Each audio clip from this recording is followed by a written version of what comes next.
ઉનાળાની ગરમીમાં જો તમને રસોઈ બનાવવાની ઈચ્છા ના હોય અને કંઈક નવું ખાવાનું મન થતું હોય ને તો તમે આ રેસીપી એક વખત જરૂરથી ટ્રાય કરજો. જે બનાવવામાં ખૂબ જ સહેલી ડીશ છે અને પચવામાં એકદમ હળવી અને હેલ્ધી આ ડીશ બનીને તૈયાર થાય છે. તો તમે એક વખત જરૂરથી ટ્રાય કરજો. તો ચાલો તેને જરા પણ વાર લગાડ્યા વગર બનાવવાનું શરૂ કરીએ. લંચ માટે પરફેક્ટ ડીશ બનાવવા માટે મેં અહીંયા 1 કપ તુવરની દાળ લીધેલી છે, અડધો કપ અડદની દાળ લીધેલી છે અને અડધો કપ જેટલી મેં અહીંયા મગ દાળ લીધેલી છે. અને હજુ પણ તમારે અહીંયા કોઈ પણ વધારે પ્રકારની દાળનો ઉપયોગ કરવો હોય ને તો તમે કરી શકો છો. તો મેં અહીંયા એક મોટી સાઇઝનું બાઉલ લીધેલું છે, તેની અંદર આપણે તુવર દાળ એડ કરી દઈશું, મગ દાળ એડ કરી દઈશું અને ત્યાર પછી મેં અહીંયા અડદની દાળ એડ કરી આ રીતે આપણે સારી રીતે એને મિક્સ કરી લઈએ. અને હવે અહીંયા આ ત્રણેય દાળને આપણે ગરમ પાણીથી ધોઈ લેવાની છે, કારણ કે તુવરની દાળની અંદર એરંડિયાનો ઉપયોગ કરેલો છે ને, તો ગરમ પાણીથી આ એરંડિયું ઇઝીલી નીકળી જશે. અને હવે આ પાણીને આપણે કાઢી લેવાનું છે.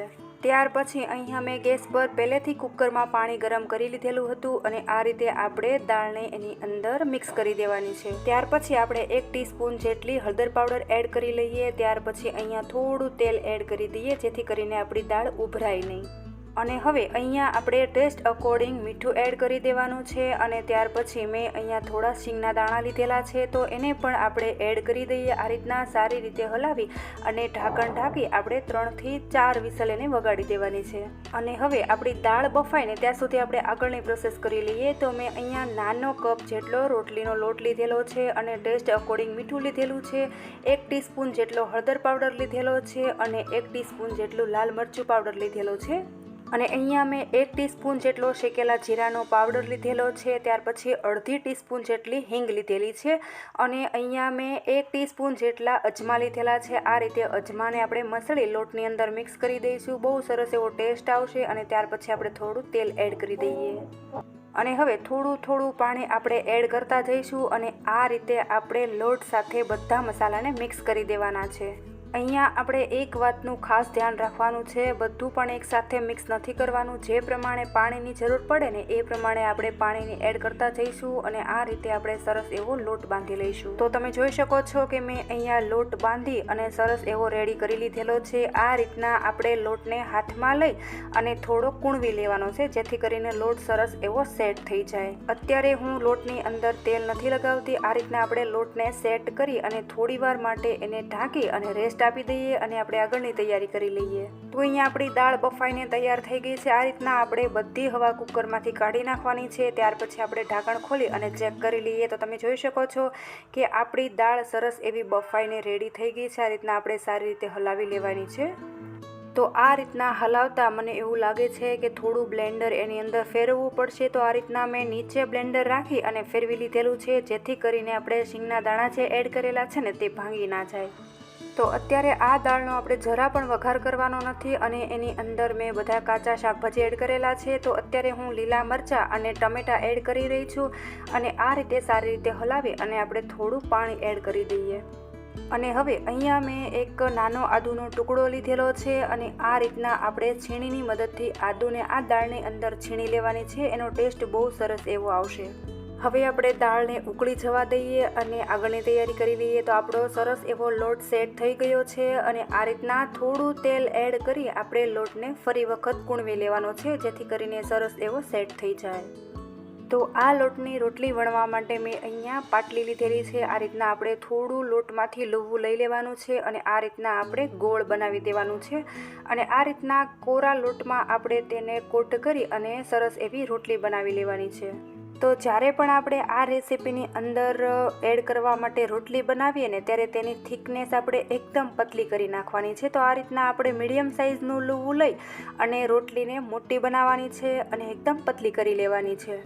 તો તમે જોઈ શકો છો કે મેં અહીંયા એકદમ પતલી અને મોટી સાઇઝની રોટલી વણી લીધેલી છે. ત્યાર પછી મેં અહીંયા પીઝા કટર લીધેલું છે અને આપણે જેમ શક્કરપારાને કટ કરીએ ને બિલકુલ એ રીતે આપણે કટ કરી લઈએ અને શક્કરપારા કરતાં આપણે આ રોટલીના પીસીસ થોડા મોટા રાખીશું.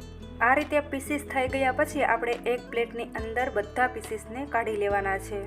આ રીતે આપણે જ્યારે પહેલાં રોટલી બનાવતા હોઈએ ને ત્યારે લુવા ઉપર વધારે લોટ કોટ કરવાથી આપણી રોટલી પાટલી જોડે જરા પણ ચીપકશે નહીં અને જે પીસીસ કરેલા છે ને તે ઇઝીલી ઉખડી જશે.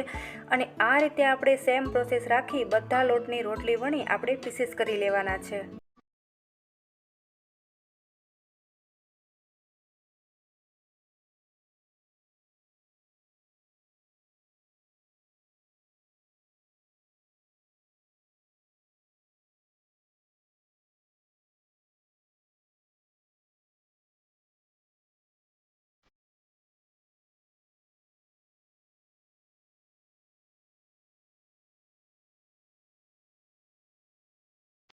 તો તમે જોઈ શકો છો કે મેં બધા લોટની રોટલી વણી અને નાના નાના ટુકડા કરી લીધેલા છે અને હવે આ ટુકડાને આપણે અલગ અલગ કરી દાળની સાથે મિક્સ કરી દઈએ અને સારી રીતે હલાવી લઈએ.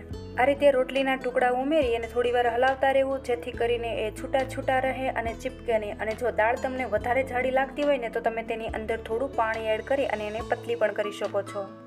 અને હવે આ દાળને અંદર એડ કરવા માટે મેં 1 વાટકી જેટલો ગોળ લીધેલો છે તો તેને પણ દાળ સાથે મિક્સ કરી દઈએ. અને ખટાશ માટે મેં અડધું ફાડું લીંબુનો રસ લીધેલો છે તો તેને પણ આપણે એડ કરી દઈએ અને તેને સારી રીતે હલાવી અને મિક્સ કરી લેવાનું છે. તો ફ્રેન્ડ્સ, જ્યારે પણ આપણે આ રેસીપી બનાવતા હોઈએ ને તો અજમા વગર આ રેસીપી બિલકુલ અધૂરી છે. તો મેં 1 ચપટી જેટલા અજમા લીધેલા છે એને આપણે સારી રીતે મસળી અને દાળ સાથે મિક્સ કરી દેવાના છે. અને ઢાંકણ ઢાંકી આપણે 1 વિસલ એની બોલાવી દેવાની છે જેથી કરીને આપણે ટુકડા એડ કરેલા છે ને સારી રીતે ચડી જાય. તો ફ્રેન્ડ્સ, તમે જોઈ શકો છો કે મેં 1 વિસલ બોલાવી દીધેલી છે અને ઢાંકણ ખોલતા આપણે જોઈએ ને તો આપણા રોટલીના ટુકડા એકદમ સરસ રીતે ચડી ગયા છે. અને આ રીતે આપણે રોટલીના ટુકડાને હલાવતા જોઈએ ને તો એકદમ છૂટા છૂટા જ રહ્યા છે, જરા પણ ચીપક્યા નથી. તો હવે આપણે આ દાળનો વઘાર કરી લેવાનો છે. તો મેં વઘારિયાની અંદર 1 પાવડું જેટલું તેલ લીધેલું છે અને તેલ ગરમ થાય ને ત્યાર પછી આપણે તેની અંદર રાઈ એડ કરી દેવાની છે. અને રાઈ સારી રીતે ફૂટે ને ત્યાર પછી આપણે તેની અંદર સૂકા મરચાં એડ કરી દઈશું, લાલ મરચું પાવડર એડ કરી દઈશું અને આ વઘારને બળી ના જાય ને એ પહેલાં આપણે દાળની અંદર એડ કરી દેવાનો છે.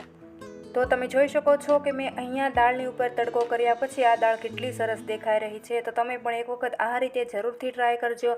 અને ઉપરથી દાળના ગાર્નિશિંગ માટે મેં અહીંયા લીલા ધાણા લીધેલા છે તો આપણે લીલા ધાણા પણ દાળ સાથે મિક્સ કરી દઈએ અને સારી રીતે હલાવી લઈએ. અને હવે આ બેસ્ટ ડિનરને આપણે ગરમા ગરમ એક પ્લેટની અંદર ટમેટા સાથે સર્વ કરી લઈએ. તો ફ્રેન્ડ્સ, તમે આ રેસીપીને શું કહો છો એ મને કમેન્ટ કરીને જરૂરથી જણાવજો. અને હવે પ્લેટની અંદર પણ આપણે ઉપરથી થોડા ધાણા ગાર્નિશિંગ કરી લઈએ.